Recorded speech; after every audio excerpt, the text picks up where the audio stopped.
from the point of view of Brexit, we are about to see the ultimate macroeconomic test about the efficacy of monetary sovereignty, because you're going to have you've got a huge competition for borrowing, for finding lenders for government debt. You're going to have massive government debt issuance over the next 2-3 years. And there's going to be an experiment run about whether it's easier to borrow money if you're in the euro or if you've got your own currency, which you can devalue. But I mean, the debt will have to be bought by the central bank anyway. I mean, but there's a limit to the amount you could, because if you're an economy like the UK, which you're very vulnerable on what your exchange rate is over time.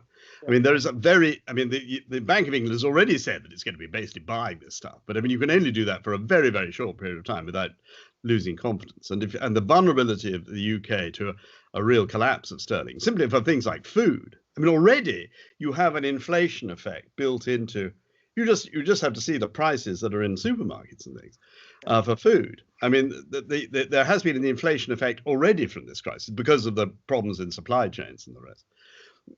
So I think that you're about to have the ultimate test about whether keeping sterling or being in the euro is the best policy. So the UK can't be the next Japan.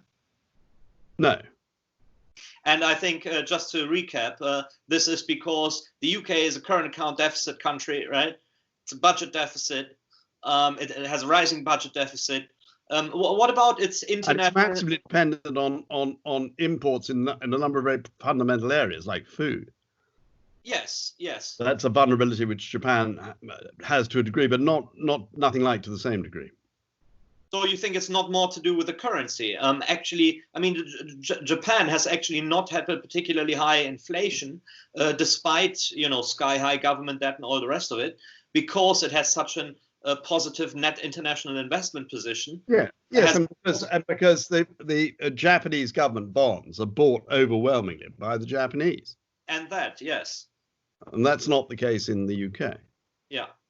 Oh, okay. And about a third of the UK gilt market, I can't remember the latest figures, third of the UK gilt market is owned by foreigners. Okay. But I think the really interesting thing for me is that we're about to have a head-on competition between the monetary sovereignty, national monetary sovereignty, and collective monetary authority. Who is going to be able to get their borrowing requirements away best if you're sitting in the Eurozone or if you've got sterling? That proves that sterling is not the place to be. Then that's game over, in my view, for the whole argument. So how important, just a quick follow-up then, is the whole issue of the issuing limit having been lifted, right, in the EU? Oh, so very important. Yeah, it's very important, right? Yes. And also, I mean, of course, it's the area with the greater number of taxpayers compared to the UK. So yes, and also that overall it's running a surplus.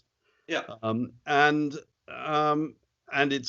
overall its collective deficit position. Obviously, this isn't the case because we don't have Eurobonds, but is going to be much less dramatically impacted than the UK position. I mean, that's obviously because of the disproportionately strong position of Germany, but nevertheless, even allowing for that, overall, and you've got a tax raising capacity and a tolerance of tax levels on the continent that is significantly higher. I mean, it's all very well Johnson coming out of hospital and saying that he's, implying that he's going to give everything that is conceivably required to the National Health Service, but I mean, he is pledged to not increase taxes. Yeah. And I can't. I mean, how you're going to get away with that? I mean, and the tax raising tolerance of the UK after 30 years of. I mean, the UK's problem is essentially that it's wanted European level public services and with US levels of taxation, and so you have an enormous political barrier to addressing the deficit that's coming. So there's doubts about the tax take that you can squeeze out of the UK economy in current. There is doubt, and there is clearly and avowed, central to the whole Brexit case has been that it's wonderful keeping your own currency because you can devalue it. The only side problem with you can continue all these international capital inflows, right? Which are, which I'm sure will be declining. Exactly. No, I mean, the UK is disproportionately vulnerable in the current position, and I think this is going to be the decisive issue which will determine the future, certainly the future of the European debate in Britain, but also I think possibly it'll prove to be the huge vindication of the European project. Yeah. So just one last question then, because this is such an important subject, the whole question of comparing the UK's and the EU's policy capacities, right, and the strength of their currencies in the context of these substantial crises. What about the banking sector then? I mean, there's a lot of macro analysts which expect there to be another euro area banking crisis. How do you see that fitting into? I don't think that. I'm not arguing that people should be necessarily buying bank shares, but banks are among the safest institutions in the current crisis because they cannot be allowed to fail, because they are the crucial vectors for the support mechanisms that governments are undertaking. So although clearly loan provisions are going to have to go up, I mean, you saw the results from the American banks yesterday, there's going to be a major hit in terms of bad debts and all the rest and defaults. But the banks are the critical to being supported, and they are in a stronger capital position than they were. And since they're not paying dividends and they're not going to be doing share buybacks and all the rest, I think that I think that ironically, the banking system is the safest part of this structure because it cannot be allowed to fail. But on a way far more existentially, in fact, than was the time at the global financial crisis. Yeah. Because the banks are now the essential infrastructure for relaunching the entire economy. Because they are the vectors through which this government aid and grants are going to be delivered. I mean, even if something happens, they will clearly be bailed out. So no systemically relevant bank is going to be allowed to go bust in this context. And this is, I guess, the test between these central banks, between the BOE and the ECB, right? But I mean, what if there is a European or Euro area banking crisis and not a UK banking crisis? How does that then? But I don't think that there is going to be a Euro area banking crisis.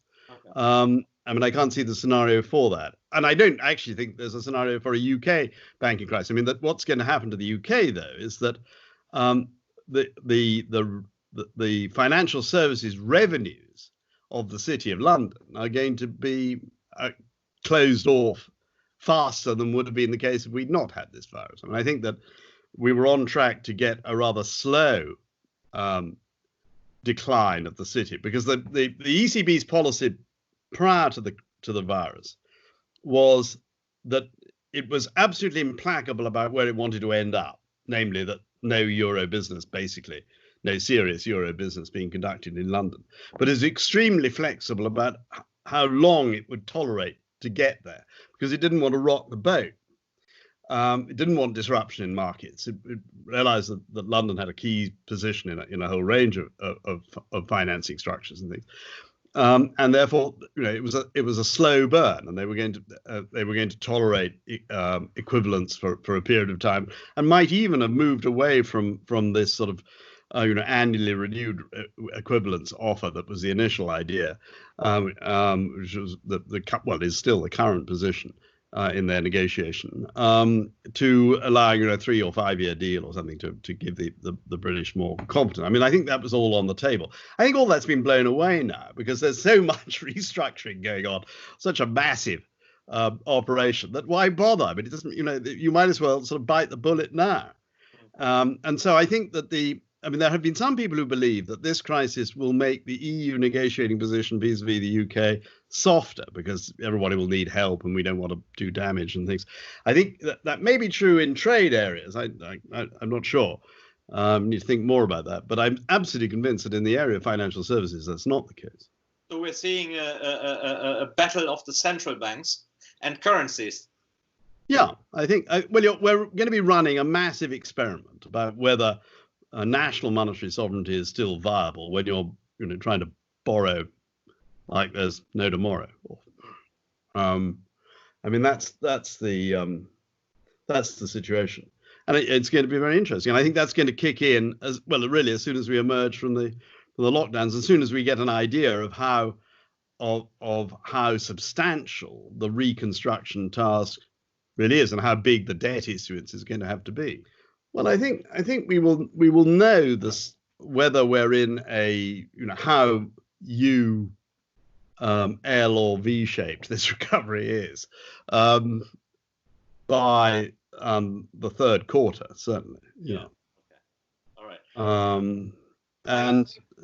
But I am very, very interested in I think this battle between,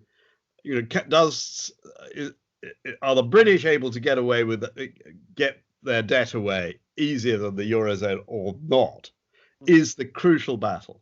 Right. And that will determine the validity of the whole Euro model. Yeah. And the validity of Brexit. And I'm pretty confident that the Euro is going to win this battle. Fascinating.